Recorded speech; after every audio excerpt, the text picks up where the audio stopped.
दोस्तों नमस्कार। कैसे हैं? आशा है बिल्कुल ठीक ठाक होंगे। ये दिन ठीक ठाक गुजर रहा होगा, बस ऐसे ही गुजरते चला जाए। इसके अलावा इससे ज़्यादा इस दिन से कोई उम्मीद नहीं है।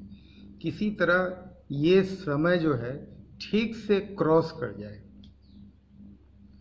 कल मैं अपने बारे में आपको थोड़ा बताया था, लाइब्रेरी के बारे में, और वहाँ तक बताया था जहाँ तक वो कबाड़ी वाले में वो पूरा कलेक्शन बिका और उससे 10,000 का कैपिटल आया था।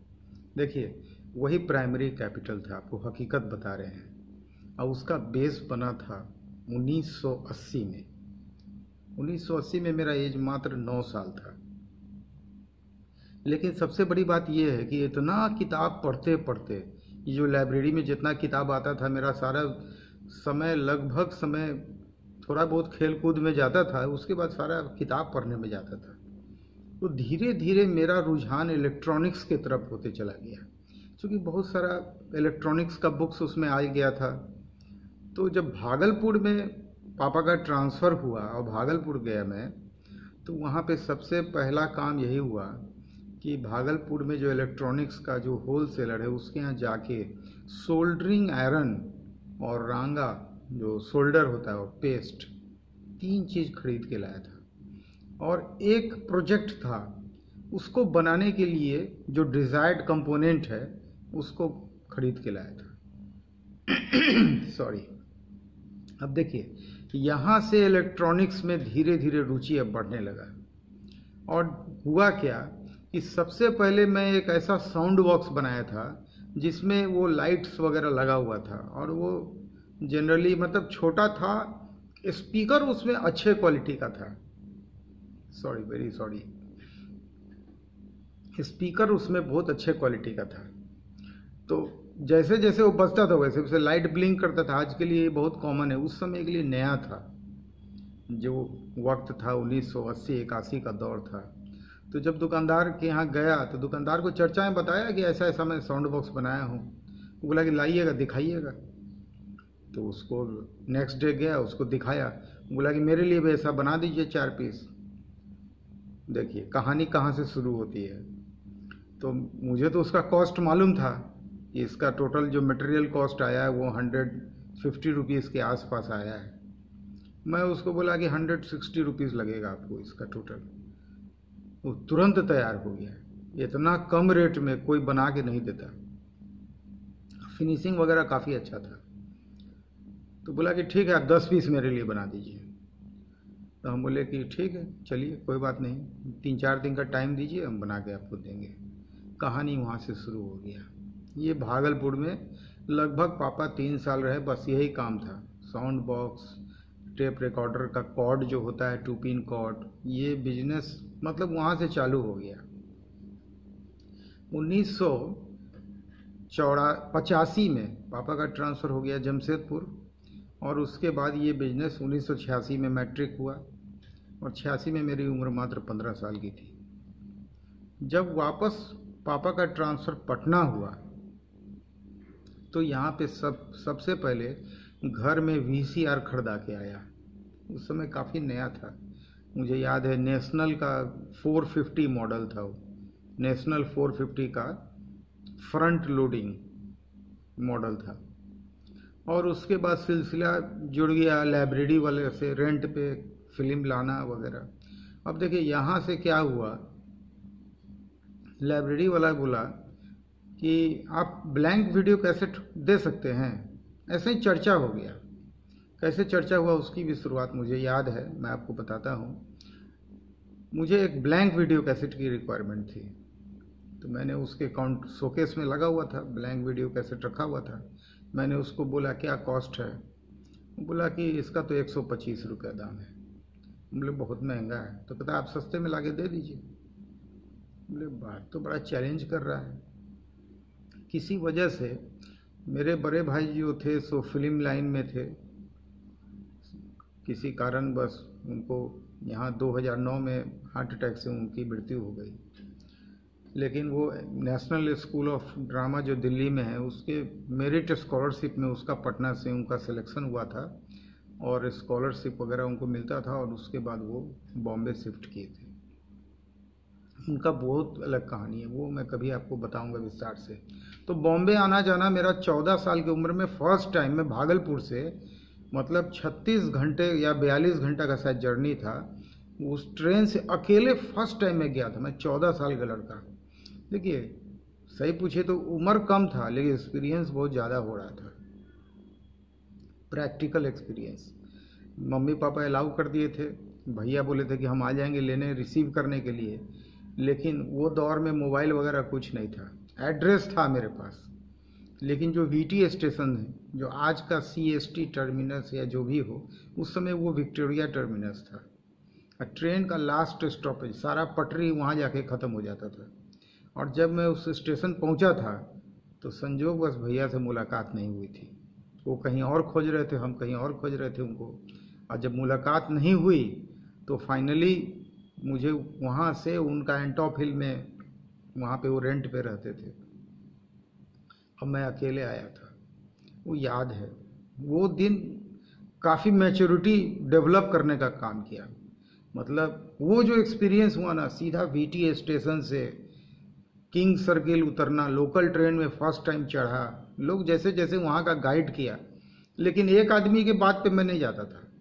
मेरा उस समय से बिजनेस में भी आदत पड़ गया था, कोई चीज़ हो तो 2 आदमी से कम चेक कर लो। 2 आदमी गलत नहीं बोलेगा। एक आदमी हो सकता है गलत रास्ता दिखा दे, दूसरा से पूछेगा वो भी वही बोल रहा है, मतलब कि वो रास्ता सही है। अब 10 आदमी से पूछने की भी आवश्यकता नहीं। तो वहाँ से वो एक्सपीरियंस हुआ था, बॉम्बे आना जाना चालू हो गया था, और उनके साथ समय बिताने का मौका।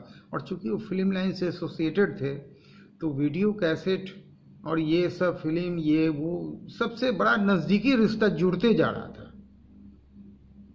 उस लाइब्रेरी वाला को बोला मैं कि ठीक है, आप बोल रहे हैं ना, मैं इस पे विचार करूँगा।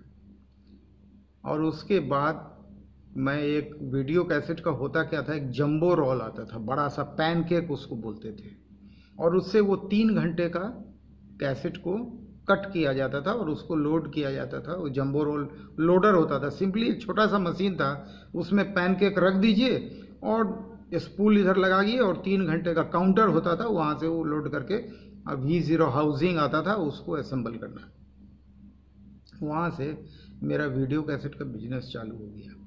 वहाँ पे मेरा एक इनोवेशन फिर वहाँ भी था। देखिए, लाइब्रेरी भी अपने आप में अनोखा था, ठीक है। वो साउंड बॉक्स भी उस जमाने के लिए नया था, कॉर्ड में भी कुछ काम ऐसा किया था, और प्राइस वगैरह तो मेरा ऐसा होता था कि फिर लोग अपना बिजनेस को समेट देता, मेरा कॉम्पिटिटर रहता नहीं था। कंपटीशन को ख़त्म करने का सबसे बढ़िया तरीका आपको बता रहे हैं, आप क्वालिटी कोशिश कीजिए जो मार्केट में चल रहा है उससे बढ़िया दे दें, और मार्जिन उससे कम रखें। देखिए, सब लोग का मार्जिन ज़्यादा रहता है, तो क्वालिटी लोग इंफीरियर रखते हैं और मार्जिन भी ज़्यादा रखते हैं। 2 चीज़ करते हैं, आप दोनों चीज़ उल्टा कीजिए।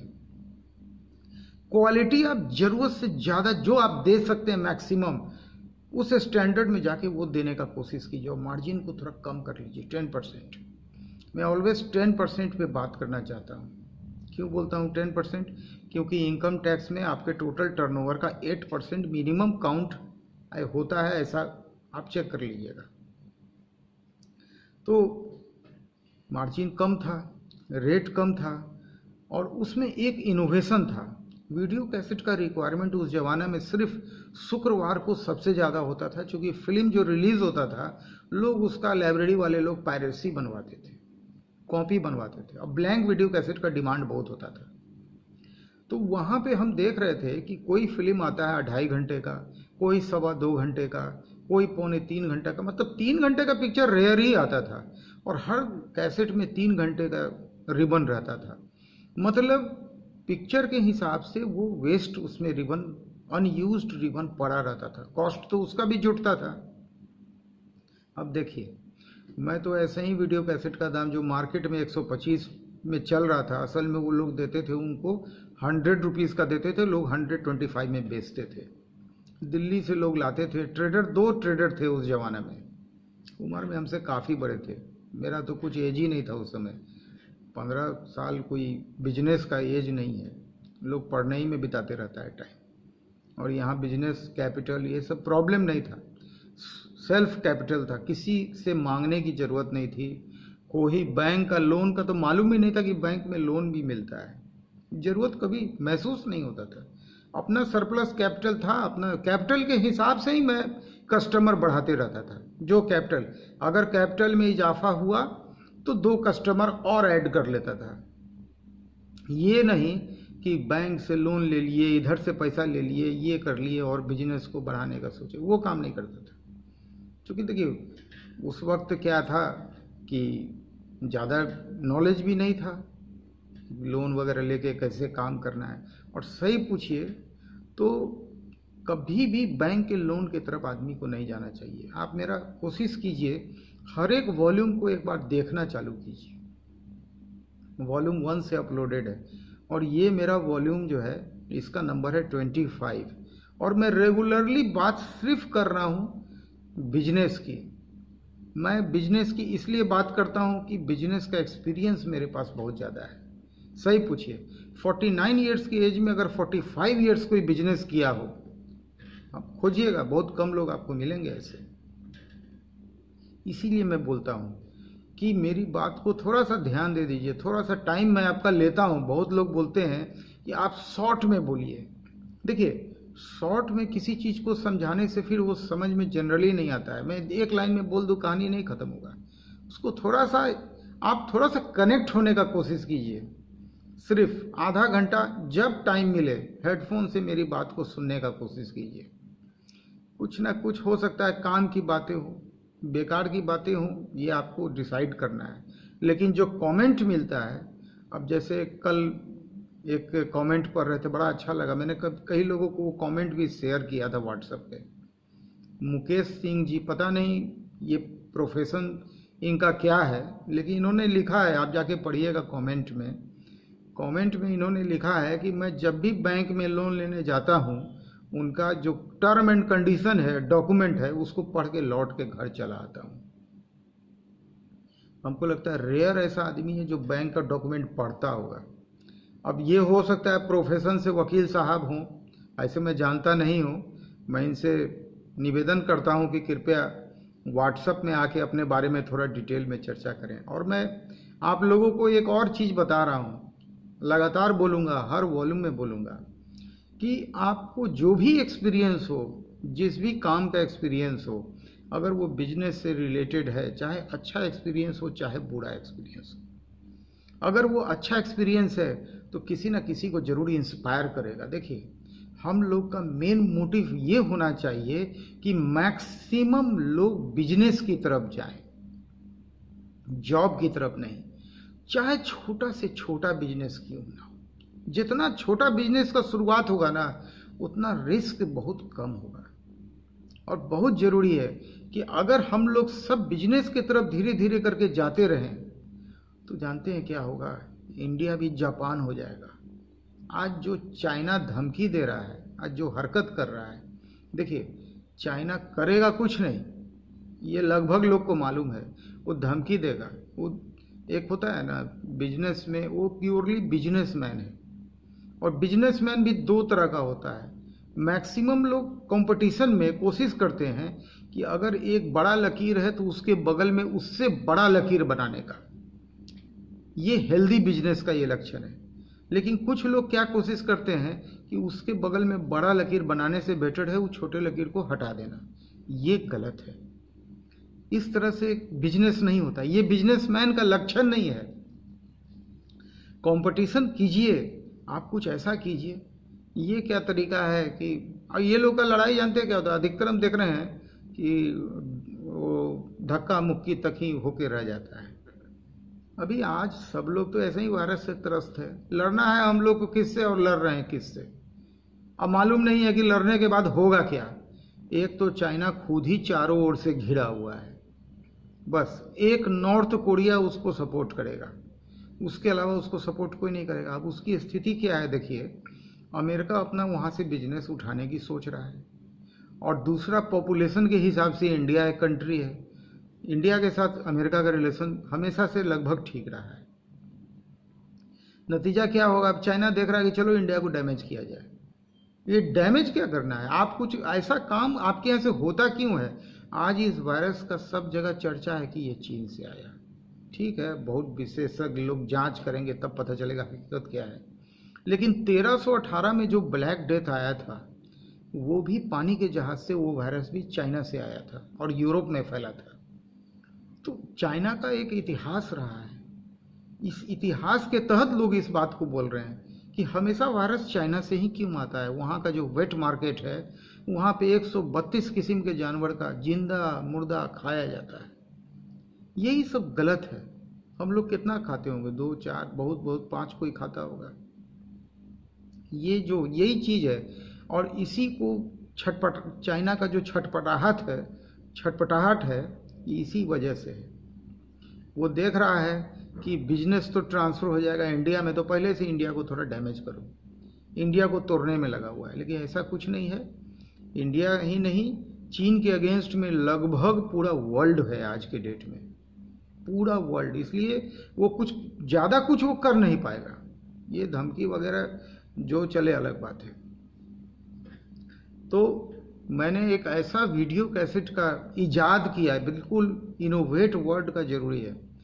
मैं पता कर लेता था, मैं बोलता था मार्केट को कि जो फिल्म के लिए आपको ब्लैंक वीडियो कैसेट चाहिए मेरे से, आप उस फिल्म का ड्यूरेशन हमको खाली बता दीजिए। ठीक है, वाइंड करना तो मेरे पास लोडर था, और बहुत बड़ा ऑर्डर नहीं होता था कि हमको 2 दिन लगेगा। तो मैं उनसे ड्यूरेशन, अब मान लीजिए कोई आदमी बोला कि सर हमको 2 घंटा 30 मिनट का कैसेट चाहिए, तो मैं बिल्कुल 2 घंटा 30 मिनट से मात्र 10 सेकंड प्लस का रील उसमें डालता था। एकदम जो डिमांड होता था उससे 10 सेकंड प्लस का रील होता था। अब उससे होता क्या था, मेरा प्रॉफिट नहीं बढ़ता था, और मेरा वो उद्देश्य कभी नहीं रहा। मैं उसका रेट कोट करता था कि इसका रेट क्या होगा। अब देखिए, एक तो मैं जब आया था इस ट्रेड में 10% का प्रॉफिट रखा, तो वैसे ही रेट कैसेट का 50 रुपीज़ के आसपास आ गया था। इतना कम मार्जिन रखने के चलते लोग 100% मार्जिन पे काम कर रहे थे, और मैं पटना में असेंबल कर रहा था, तो रेट ऐसे कम गया था। अब दूसरा, उस रेट को और कमाने का एक तरीका ये हो गया था कि बिल्कुल ये इनोवेटिव वीडियो कैसेट हो गया था एकदम। अब ये मोनोपोली हो गया बिजनेस में। इस तरह का कैसेट मार्केट में अवेलेबल नहीं था। मार्केट में लोग 3 घंटे का कैसेट हर जगह, चाहे नेशनल हो या इंटरनेशनल हो, किसी भी मार्केट में चले जाइए, ब्लैंक वीडियो कैसेट 3 घंटे का ही आता था। और हमारे यहाँ आप जैसा लेंथ खोजिए वैसा वीडियो कैसेट मिलता था, और लेंथ के हिसाब से उसका कॉस्ट होता था। जाहिर सी बात है, आपको 2 घंटे का अगर कोई वर्क है तो 1 घंटे का फालतू रिबन का कॉस्ट, रील का कॉस्ट होता था ना। इसलिए कि टोटल वीडियो कैसेट में अगर 30-35 रुपीज़ रिबन का कॉस्ट है, तो 10 रुपीज़ तो नीचे आ गया 1 घंटे का रील अगर कम निकला। तो ये सबसे बड़ा फैक्टर हुआ मेरे मोनोपोली का। लोग एडवांस में बताते थे। और इसका दूसरा बेनिफिट देखिए क्या होता था कि जब भी वीडियो कैसेट में जो भी कंटेंट होता था, वो कंटेंट प्ले करते करते जैसे एंड होता था, क्योंकि उसके बाद तो उसमें रिबन होता नहीं था, वो ऑटोमेटिक रिवाइंड होना चालू हो जाता था। बिल्कुल माने ऑटोमेटिक। तो हमने उसको रखा था नाम कि ऑटोमेटिक ब्लैंक वीडियो कैसेट। बस उसका मैंने नाम स्पेशल रख दिया था, ऑटोमेटिक ब्लैंक वीडियो कैसेट, क्योंकि वो कंटेंट खत्म होते रील उसमें है ही नहीं एक्स्ट्रा, और जैसे वो एंड होता था रिवाइंड हो जाता था, चालू हो जाता था। रिवाइंड करने की जरूरत नहीं थी, ऑटोमेटिक था वो।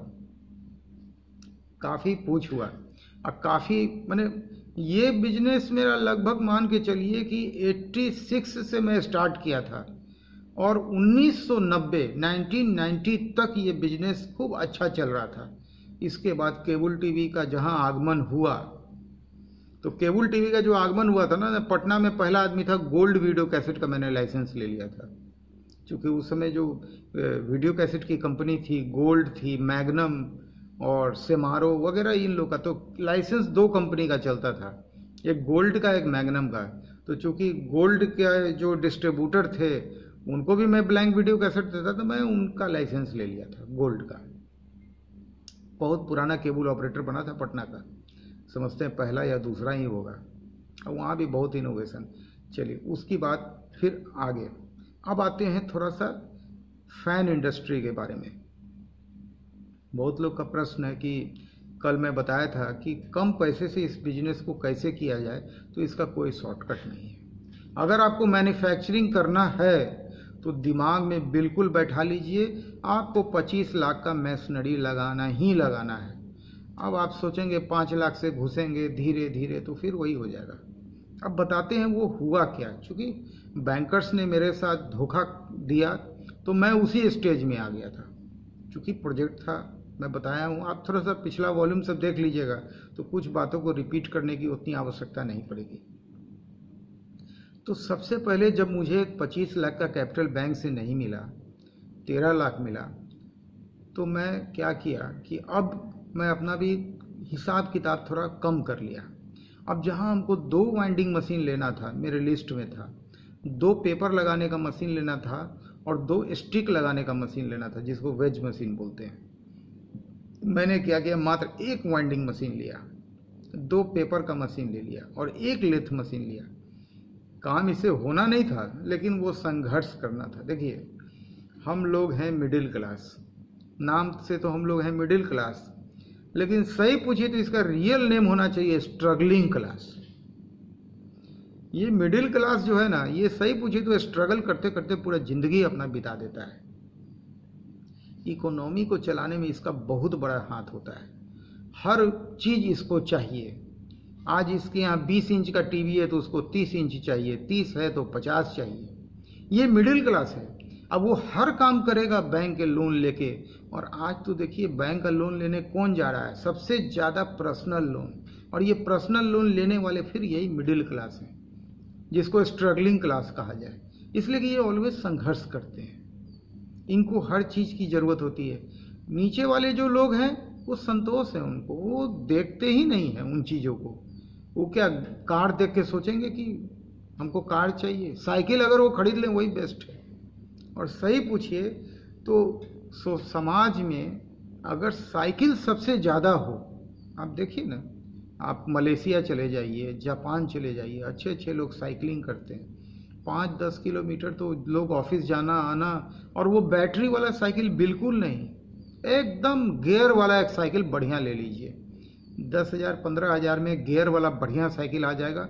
इससे देखिए बेनिफिट कितना है, आपका फिजिकल एक्टिविटी, डेली का एक्सरसाइज, कोई जिम वगैरह जाने की आवश्यकता नहीं है। ये मत सोचिए कि हम इतने बड़े लोग हैं आदमी, हम साइकिल से कैसे चलेंगे, कुछ नहीं होता। आप एक छोटा सा उसका हाफ हेलमेट आता है साइकिल का, उसको लगाइए, गोगल्स लगाइए और फर्स्ट क्लास करियर वगैरह साइकिल में होना चाहिए। और गियर वाला बढ़िया ले लीजिएगा, 10,000 के आसपास में आ जाएगा। एक बार साइकिलिंग करके देखिए, आपका मॉर्निंग वॉक इवनिंग वॉक का कहीं कोई ज़रूरत नहीं पड़ेगा। साइकिलिंग सबसे बेस्ट एक्सरसाइज होता है। आप जाइए ना वहाँ पे, जितनी भी एशियन कंट्री है, जापान वगैरह, वहाँ पे साइकिलिंग के लिए अलग लेन बना हुआ है। मतलब उस लेन में सिर्फ साइकिल लोग चलाते हैं, बाकायदा फोटो लगा हुआ है, हर जगह साइकिलिंग के लिए अलग लेन बना हुआ है। अब बड़े बड़े लोग, अच्छे अच्छे लोग साइकिल चलाते हैं। तो कहने का मतलब ये है कि आदमी को सही पूछिए तो जितनी चादर है उतनी ही पैर पसारनी चाहिए। धीरे धीरे आगे बढ़िए।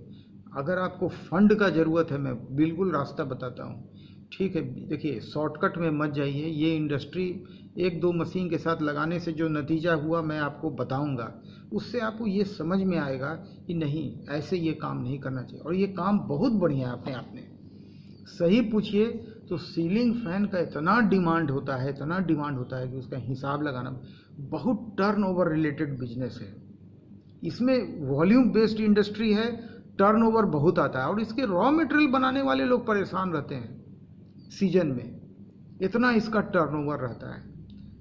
आप बिल्कुल जहाँ भी हैं, स्थान परिवर्तन की पहले दिमाग से ख्याल एकदम निकाल दीजिए कि अगर इस काम को, अगर आप किसी डिस्ट्रिक्ट में बैठे हुए हैं तो स्टेट कैपिटल में आके करना है, एकदम नहीं। अगर आप किसी विलेज में है ना, उससे बढ़िया जगह इस काम को करने का हो ही नहीं सकता है। अब ये मत दिमाग में ख्याल लाइएगा कि ये हम विलेज में हैं तो 2 नंबर तरीके से काम करते हैं, फिर आप सक्सेस नहीं हो पाइएगा। देखिए आप कहीं से भी प्रोडक्शन कीजिए, छोटा से छोटा, गांव देहात विलेज कोई भी हो, वो प्रोडक्शन सिर्फ आपको लाना है ट्रांसपोर्ट कंपनी तक। एक छोटा सा वैन मैं बोला हूँ ले लीजिए, रॉ मटेरियल डिस्ट्रिक्ट में ट्रांसपोर्ट का जनरली ऑफिस अभी डिस्ट्रिक्ट में है, या हो सकता है स्टेट लेवल पे हो, तो स्टेट से डिस्ट्रिक्ट में ट्रांसफ़र हो जाएगा और वहाँ से आपको पिक करना पड़ेगा अपने डिलीवरी वैन से। और इसी तरह से फिनिश प्रोडक्ट आप बैक चैनल में भेज सकते हैं और आप इवन कि एक्सपोर्ट कर सकते हैं। और आज डिजिटल युग है, आज के डेट में आप एक्सपोर्ट लाइसेंस भी लेना हो तो आप अपने मोबाइल पे जाके अप्लाई कर सकते हैं और लाइसेंस ले सकते हैं। आप थोड़ा डिटेल चेक कर लीजिएगा। चाहे जीएसटी नंबर लेना हो आप मोबाइल पे जाके ले सकते हैं, चाहे एमएसएमई का सर्टिफिकेशन लेना हो आप ले सकते हैं, चाहे इनकम टैक्स का रिटर्न भरना हो, जीएसटी फाइल करना हो, मतलब सब कुछ डिजिटल प्लेटफॉर्म पे आ गया है। और मोबाइल तो कहीं भी चल सकता है, उसके लिए कोई ज़रूरी नहीं है कि आप कहीं से भी कुछ भी कर सकते हैं। अब देखिए विलेज में इसको अगर आप बैठे हुए हैं तो आपके पास प्लस पॉइंट क्या क्या है मैं आपको बताता हूँ। सबसे बड़ा प्लस पॉइंट जो है जगह, लैंड आपके पास थोक के भाव में पड़ा हुआ है। ये बहुत मेजर इशू है। अगर इस इंडस्ट्री को आप स्टेट कैपिटल में आके लगाइएगा तो 1 लाख रुपया महीना आपको रेंट देना पड़ेगा। प्रॉफिट हो चाहे नहीं हो रेंट देना ही है, प्रॉफिट हो चाहे नहीं हो बैंक का ईएमआई देना ही है, किस्त देना ही है, इंटरेस्ट देना ही है। बताइए, प्रॉफिट हो नहीं रहा है, देना है। ये चीज़ आपके साथ नहीं लागू होगा। जहाँ तक हमको लगता है अगर आप विलेज से जुड़े हुए हैं तो फंड इकट्ठा करना तो आपके लिए बाएं हाथ का खेल है। थोड़ा सा लैंड खाली सेल कर दीजिए। बहुत लैंड आप लोगों के पास सरप्लस लैंड होता है, विलेज में किसके पास लैंड नहीं होता, अक्सर लोगों के पास होता है और वही लोग इसमें आगे बढ़ सकते हैं। और विलेज में इंडस्ट्री अगर आप लगा देते हैं तो इससे बेनिफिट क्या होगा कि वहीं के लोगों को रोजगार मिल जाएगा। कितना बड़ा बात है।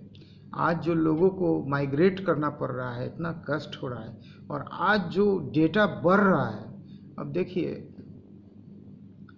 कल सबसे ज़्यादा डेटा फिर इंडिया में रिकॉर्ड हो गया, 7200 प्लस का डेटा है। बहुत खतरनाक स्थिति में हम लोग सही पूछे तो जा रहे हैं। ये अंदर अंदर लग रहा है कि हम लोग व्यस्त हो गए हैं, अपने अपने कामों में व्यस्त हो गए हैं, ऑफिस में व्यस्त हो गए, दुकान खोल रहे हैं, लेकिन ये पीछे पीछे जो चीज़ चल रहा है ना वो उस पर नज़र रखिए। बहुत खतरनाक चीज़ हो रहा है। आज वर्ल्डोमीटर में इंडिया नंबर 10 पे है। और मैं आपको एक बात बोल रहा हूँ, अभी सुबह के वही 8 सवा 8 बज रहे हैं, ठीक है। आज रात तक इंडिया देखिएगा नंबर 7 पे आ जाएगा। 3 कंट्री को क्रॉस करने में देर नहीं लगेगा इंडिया को, जिस स्पीड से, क्योंकि इन कंट्री में जो फिगर्स हैं वो बिलो 1000 है। मैं उसके आधार पे बोल रहा हूँ। अगर वो लोग 3000 की जगह 4000 भी होगा तो इंडिया का देख रहे हैं कि बेस, एवरेज बेस बन गया है 6000 केस का, तो इंडिया तो ऐसे ही क्रॉस कर जाएगा। तो आज हम लोग 3 स्टेप ऊपर चले जाएंगे। नंबर 10 पे अभी हैं और रात होते होते तक आप देखिएगा इंडिया नंबर 7 पे होगा। और 15 जून तक हमको लगता है कि अगर ये रफ्तार रहा तो इसके ऊपर जो एवरेज पे प्लस होगा उसके हिसाब से हम लोग अमेरिका के बगल में जाके खड़ा हो जाएंगे। अमेरिका आगे आगे, और अमेरिका में भी फिर से वापस नया स्पाइक देखा गया है। फिर से कल 20,000 नया केस रिपोर्ट हुआ और 1500 प्लस का डेथ आया है। इधर लास्ट 3 दिन से बड़ा अच्छा लग रहा था, अमेरिका में बिलो 1000, मैं बिलो 1000 क्या 500 से 700 के बीच में ही डेथ आ रहा था। तो हम लोग तो अमेरिका ही देख रहे थे कि चलो ठीक है, लगता है कि अब ये बीमारी थोड़ा काबू में आ रहा है। लेकिन फिर कल रात अमेरिका में 1500 से ऊपर केस डेथ हो गया, 20,000 से ऊपर नया केस आ गया। तो फिर घबराहट का जो पैरामीटर है फिर वहीं पे आगे खड़ा हो गया। देखिए, सबसे बड़ी बात है कि बिजनेस हमेशा कोशिश कीजिए बड़ा करने का। छोटा बिजनेस से फिर ज़िंदगी एकदम लिमिट में चला जाता है। और मैं बार बार बोलता हूँ, सीलिंग फैन का काम बहुत बड़ा है और बड़ा काम है और कैपिटल भी बड़ा चाहिए। दिमाग में बैठा के चलिए, अगर ढंग से काम करना है तो आपको कम से कम 75 लाख तो चाहिए ही चाहिए। 25 लाख का मशीन लग जाएगा और 50 लाख आपको रॉ मटेरियल में डालना पड़ेगा। कम से कम 10,000 पंखे का रॉ मटेरियल तो लेके चलिएगा। और दूसरा बात क्या होगा, जब आप बिजनेस को शुरू कीजिएगा तो एट वंस आप वर्कर्स बहाल कीजिएगा हर एक काम के लिए, ये बिल्कुल गलत है। अगर आप सोल प्रोप्राइटर में तो आप छितरा जाइएगा। आप पार्टनरशिप कीजिए। हमेशा आपको बोल रहे हैं कि पार्टनरशिप खराब नहीं है। आदमी जब आगे बढ़ता है, कंपनी फॉर्म करता है और जब शेयर मार्केट में जाता है तो देखिए कितने पार्टनर आ जाते हैं। शेयर होल्डर क्या है, एक तरह से आपके वो पार्टनर हैं। और तब जितनी भी बड़ी कंपनी है शेयर मार्केट में है, जितनी भी बड़ी कंपनी है और सबका शेयर मार्केट में है, अंशधारी लोग हैं, शेयर होल्डर हैं, तो सब कंपनी के एक तरह से पार्टनर हैं। तो पार्टनर बुरा नहीं होता, ये शब्द बुरा नहीं है। सबसे बुरा सोल प्रोप्राइटर है। बेचारा अकेला आदमी हर एक काम के लिए दौड़ते रहता है, फंड के लिए बैंक में जाता है, क्योंकि अकेला आदमी का फंड क्या होगा, अपना कितना फंड रेज कर पाएगा खुद से वो। पार्टनरशिप में अगर आप जाएंगे, हम कहते हैं बहुत सोच समझ के पार्टनरशिप कीजिए। आपका पार्टनर बहुत बढ़िया होना चाहिए, पैसे से नहीं, पैसा तो वो भी थोड़ा बहुत ले ही आएगा। सबसे बड़ा चीज़ है उसका बात व्यवहार आपके साथ बहुत मैच करना चाहिए। कोई भी 10 साल पुराना दोस्त होगा, अगर वो बेरोजगार है, छोटा मोटा जॉब में है, उसको आप मोटिवेट कीजिए बिजनेस में स्विच ओवर करने के लिए। देखिए मैं बोला था टीसीएस में 6 लोग एक दिन रिजाइन करके इंफोसिस का स्थापना किए थे, और इंफोसिस आज के डेट में आईटी सेक्टर की नंबर 1 कंपनी है। और टीसीएस जहां से वो 6 निकले थे वो नंबर 2 में चली गई। तो जॉब अगर गवर्नमेंट है, बिल्कुल इधर उधर मत जाइए। गवर्नमेंट जॉब का सैलरी हमेशा सिक्योर्ड है।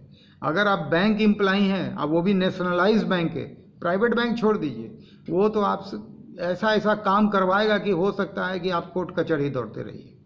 उसी का नतीजा है ना।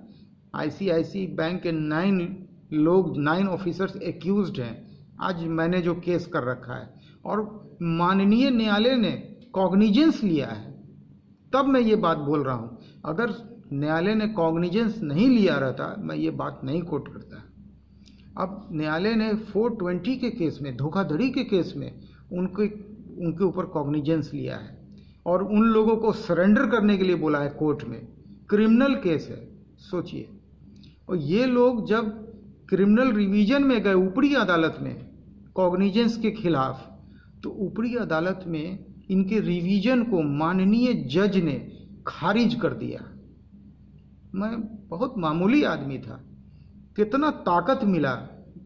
27 मार्च को इन लोग को पूरे कुल 9 लोगों को लोअर कोर्ट में सरेंडर करना था, लेकिन लॉकडाउन के चलते कोर्ट बंद है। जब खुलेगा तभी मेरी बातें आगे होगी।